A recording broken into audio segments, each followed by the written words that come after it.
In 1983, the tiny 110,000-citizen nation of Grenada witnessed a severe confrontation between Western democracies and communism. The small island, located within the Grenadines archipelago in the West Indies between Cuba and Puerto Rico, was of great interest to the Cuban government, which knew its value and sought to establish a major airport and use the former British colony as a holding place for Soviet-made weapons. American officials took notice and viewed it as an opportunity to restore the country's name after several failed conflicts. In October of 1983, a controversial operation to rescue American medical students from Grenada was put into motion. President Ronald Reagan also sought to restore democracy in the war-torn nation and avoid further influence from Cuba and the Soviet Union. An invasion masquerading as a rescue mission then ensued.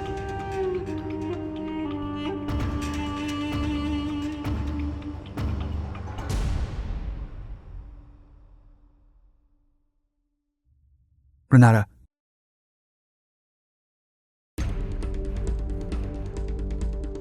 Grenada achieved independence in 1974 after 300 years of colonial rule from the UK. Its first Prime Minister, Eric Gary, ruled for 5 years. In March of 1979, Maurice Bishop, head of the Marxist New Joint Endeavor for Welfare, Education and Liberation movement, staged an armed coup d'etat while the Prime Minister was giving a speech at the United Nations headquarters in New York City. Most Grenadians welcomed the overthrow of the government. Still, the new regime under the People's Revolutionary Government, or PRG, proved to be just as corrupt. In an attempt to ensure his own safety and ask for help due to the country's precarious financial conditions, Bishop proposed an alliance with his personal friend, Fidel Castro. The Cuban Prime Minister sent a military team armed with Soviet-made weapons to train the new People's Revolutionary Army and the People's Revolutionary Militia. The nation also sent construction workers and equipment to build an international airport at Grenada's southwest tip.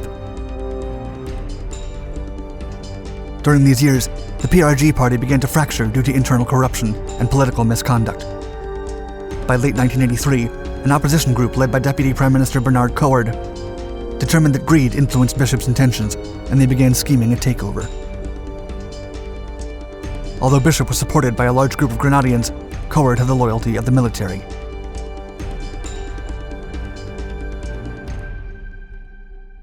The coup.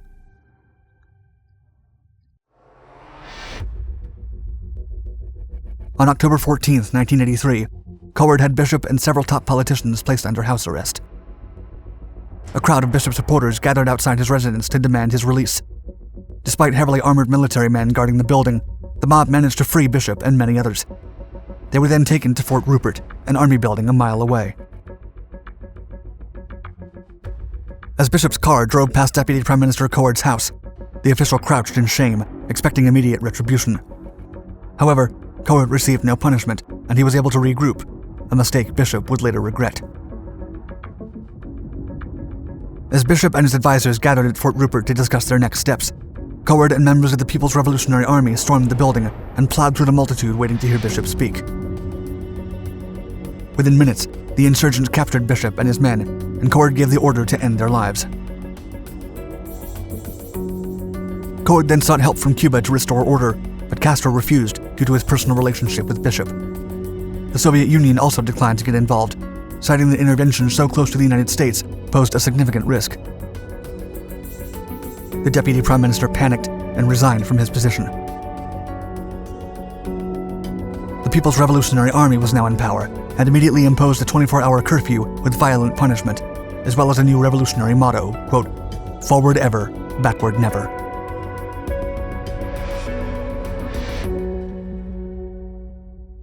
An excuse.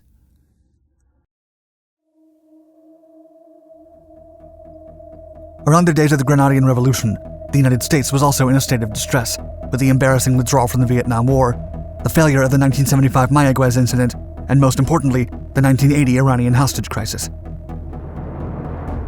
The American Armed Forces and Reagan's administration could greatly benefit from a successful foreign operation. The United States already had its sights on the Cuba, Nicaragua, Grenada trifecta, as half of their wartime reinforcements to NATO needed to pass through them. But when the Soviet Union began constructing an airfield in Grenada's airport, rumors about Cubans and Soviets joining forces to create a satellite so close to these vital shipping lanes put the United States on high alert. The US military viewed the chaos in Grenada as an opportunity to both halt the Soviets' influence in the region and to bolster their dwindling reputation. By 1983, Grenada's St. George's University School of Medicine housed 650 Americans. Although there was no direct threat to the students, the US government could not risk going through another eventual hostage crisis. President Reagan and his cabinet used it as an excuse and quickly sent troops to retrieve the students. This operation would be referred to as a rescue mission, never officially an invasion.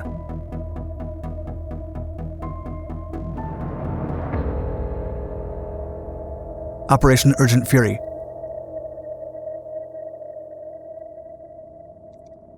On October 19th, the State Department's ambassador in Barbados, Milan Bish, sent a message to Washington that an emergency evacuation of American citizens in Grenada was pressing.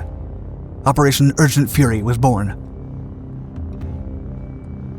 Besides the safe rescue of over 600 Americans, the operation called to restore democracy and prevent further communist intervention in Grenada.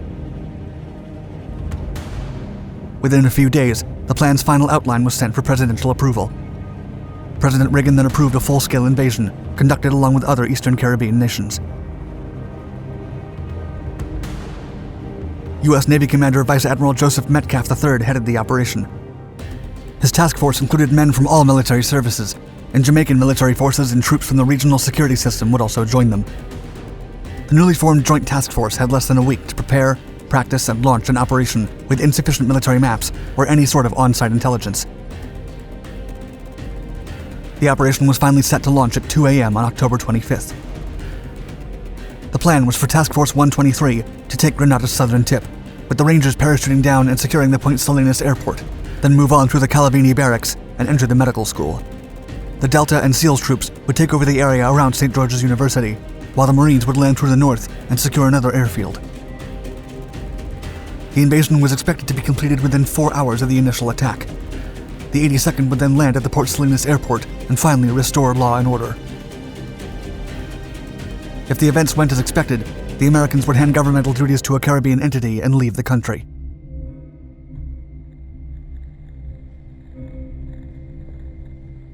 Call to action.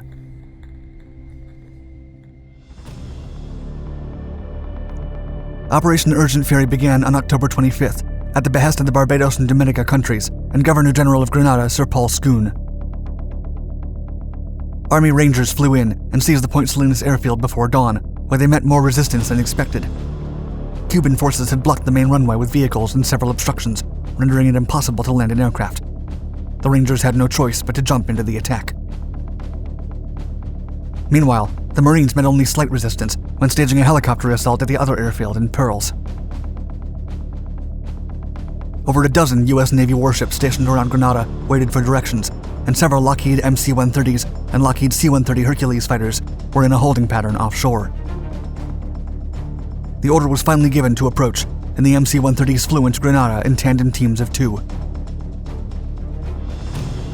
Lieutenant Colonel James Hobson was the commander of the 1st Aircraft Squadron that flew over the drop zone. As Hobson and his team approached the area, their aircraft was illuminated by a ground spotlight that allowed the Americans to notice several anti-aircraft guns and 23mm tracers in the nearby hills. Despite being 400 feet in the air, Lieutenant Hobson ordered his men to jump at once. Concurrently, paratroopers from the task force moved northeast from the Point Salinas airport and came upon a cluster of warehouses guarded by Cuban soldiers. The soldiers attempted to ambush the incoming Americans, but eventually fled. A later inspection would reveal that the warehouses contained enough Cuban and Soviet military weapons and material to arm 6 infantry battalions, or about 6,000 soldiers. 7 hours after the operation began, a group of Rangers arrived at the True Blue campus in St. George's University to rescue the medical students. However, they were surprised to find only 140 people. They soon learned that more students were 2.5 miles away in another university facility at Grand Anse Beach. U.S. intelligence had not shown this location. It took a few days to collect all the medical students, but eventually 564 were successfully evacuated to the U.S. The operation lasted for 4 more days.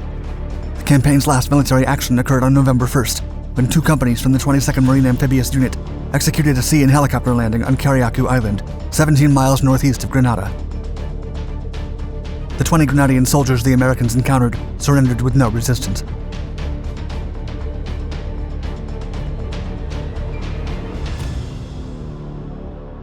Aftermath. After the American troops parted from Grenada in December of 1983, Nicholas Braithwaite of the National Democratic Congress was appointed interim prime minister. In 1954, the first democratic elections in 14 years were held, and Herbert Blaise, from the Grenada National Party, served his country until he passed away in 1989. Despite several mistakes and 19 total casualties, Operation Urgent Fury was considered a success.